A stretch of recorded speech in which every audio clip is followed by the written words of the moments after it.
Hello everyone, this is Fazal Ur Rahman here from codebook.in. Today I brought you a project on cybersecurity domain. Nowadays it is very common in children, especially from the age group 3. They are playing video games in their parents' mobile phones, mobile devices. This is attracting so many game developers to gather lots of information, personal information, from the devices. So by means of some marketing, they are promoting their content. Sometimes adult content is also being displayed. So there is a need to handle such kind of situations in children's, what type of game they are playing and how to monitor these things. For that, we came up with an idea. Let's see what is the project concept. So we have given the project title here, Cyber Kids, to promote the video games, but with some concept here, but with some security issues, with some monitoring part here. Let us see what is the project idea. Let me tell you, this project is developed in Python using the Django framework. For front-end technologies, it uses HTML5, CSS3, and JavaScript. For backend programming, we are using Python along with the Django framework. For database, we are using MySQL here. This project is having two different types of users. One is the administrator, second one is the user. Let us see this project execution step by step. For better project execution flow, I will open these two different users in two different tabs. Let me open admin in this tab and user I will open in another tab. So first of all, we'll go to user here and we'll try to register a new user. Okay, let's go to user and try to register a user here. Username it is asking. Let's provide the username. Age group, let us give here 12. Some email ID. Some password I'll provide. Registered successfully. Let us try to log in now. Login successfully. And here, after login is successful, we can see there is an option here, games. Under games, if we go, we are seeing here some games are available. Okay, some games are available here. So who has added these games? Administrator is the person who will add the games, but with some monitoring part. Let us see how we are going to add games dynamically and how the games are displayed here. So I'll go to admin and try to add a new game. Let's go to admin here. I will log in with admin credentials and admin login is successful. You can see this is the dashboard which we have given for the administrator, where it says some information like how many users are there, how many games are there, how many questions are there. Okay, I'll get back to this later. And there are quick options are available here: add game, manage game, feedback, and user details. Let's go to here, user management. If we go to user details here, we will be able to see, all the users, those who have registered here. If we want, we can delete the user as well. Okay. If I click here, delete option, it will ask me a confirmation message to delete or not. If I say okay, the user will be deleted. Now, this user is available just now, which we have registered. Next, we have got here game management. Under game management here, we can add the game. So title of the game I'll provide here. For that, we can use any title. We can use any kind of game information. I'm using a site here. Okay, Sesame Street. Let us see what game we can provide here.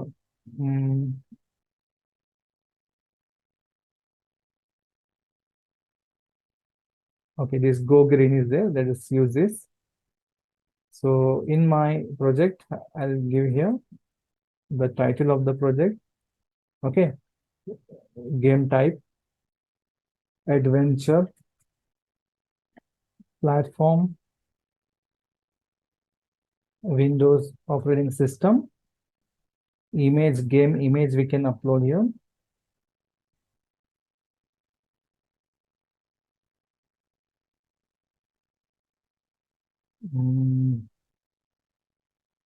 Let me go here and just randomly I'll pick up some image.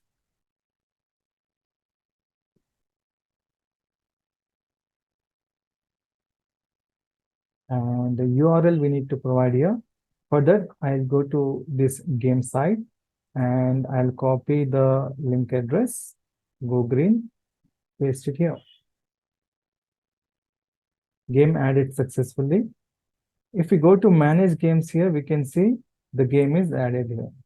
If we want to edit some information, we can edit, or if we want to delete that, we can delete. And we can see here the pagination is also there, 1 of 3.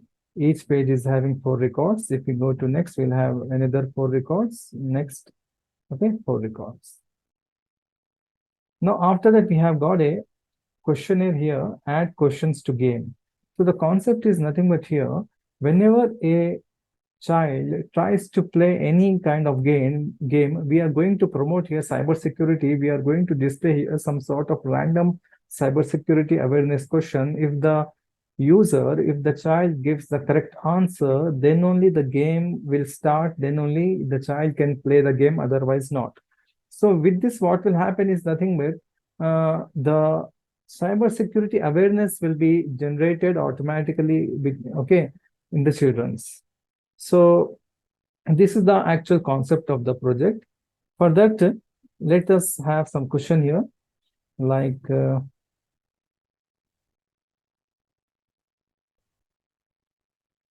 I can share OTP with my friend without any doubt.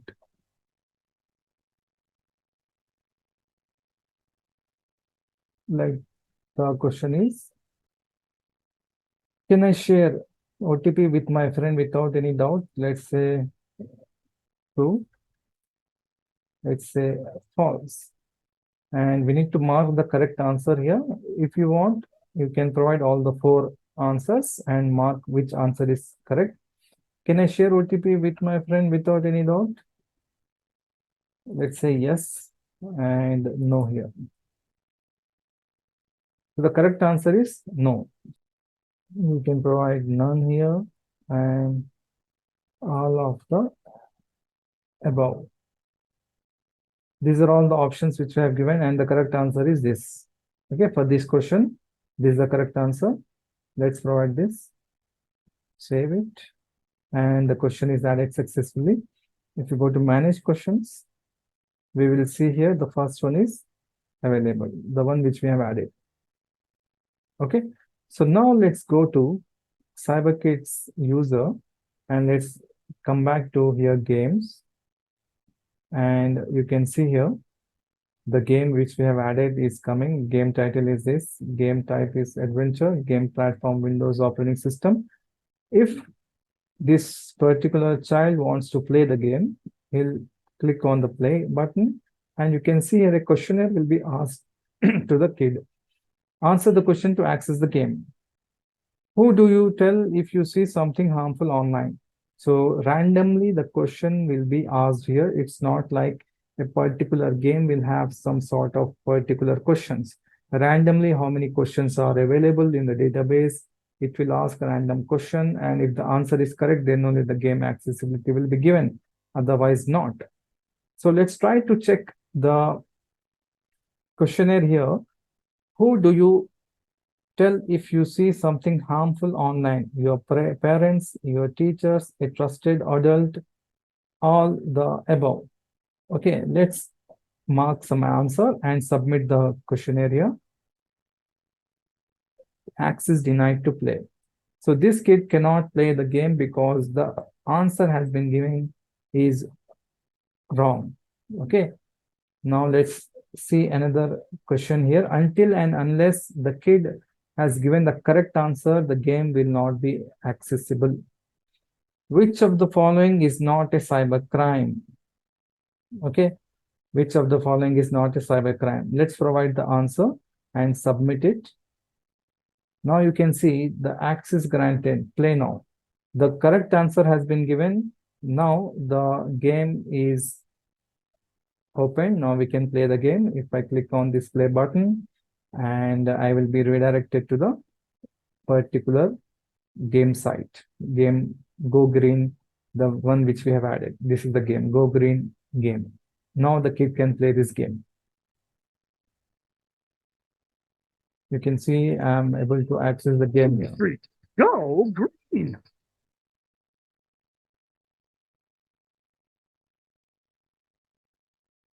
We take care of our planet fast.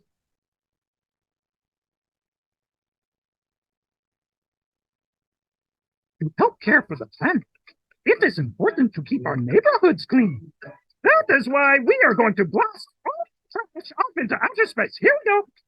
3, 2, 1. Oops. What? That's not how you take care of the planet. You gotta pick up trash and sort it. Ah, yes, of course. I knew that.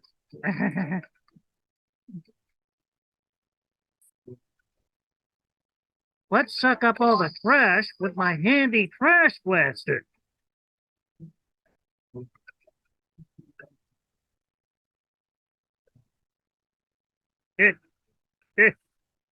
So that was a small game. This is the concept of the project. Now here we can come back to our project and we can provide here, the user can provide here the feedback. It's a nice idea. Excellent job. Okay, the feedback for this particular application. Submit. The feedback is submitted successfully. Let's go back to our administrator. Game management we have seen, and let's come back to the CyberKits management. Under CyberKits management, we have got here CyberKits analysis, where we can see how many correct answers have been given, how many wrong answers, and the feedback analysis we can see here 5. Okay, this is the graphical analysis we are providing. Feedback management, under which we can see here this user has given this feedback, and the sentiment of this text is very positive. Based on that, we are displaying an emoji here. If it is negative, this emoji will be there. Okay, so this is a small project. Hope you have understood it. If you're getting still any doubts regarding the project explanation or execution, you can get back to me. With this, I conclude the project execution and explanation. Thank you very much. Have a nice day. Bye for now.